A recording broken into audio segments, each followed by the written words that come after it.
Sülükdey barmaktan dişten bir vakit benlerini yaştın.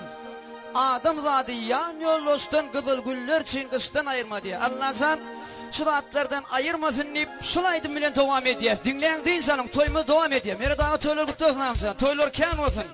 Abi imzan bak tuval. Hey ey Hudayım ey ardım madru ağlama.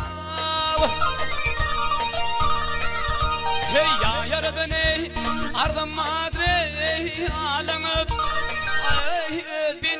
Elbinin akıl kuştan ayırma ey ayırma.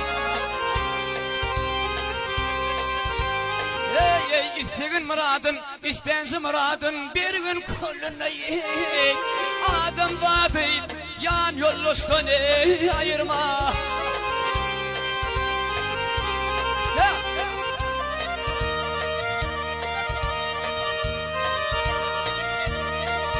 Hey kaplan gider Karadağı penalap. Kaplan gider ey Karadağı ey penalap. Ey münkür gider mıdam leptini yalap. Hey hey hor yalap. Hey hey azal gider öd karıydın kumalar.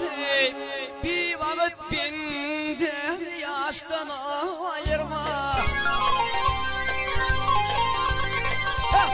Nedin de koyarlasan köydülü bayrım hey.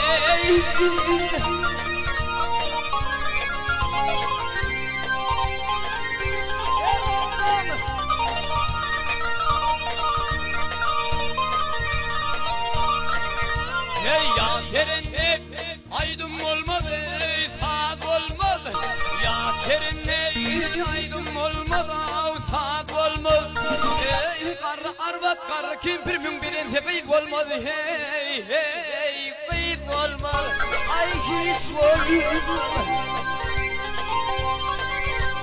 Hey hey kışın kış gelmedi, kışın kış olmadı. Yadım yad olmadı. Elvan güller için kıştan ayırma.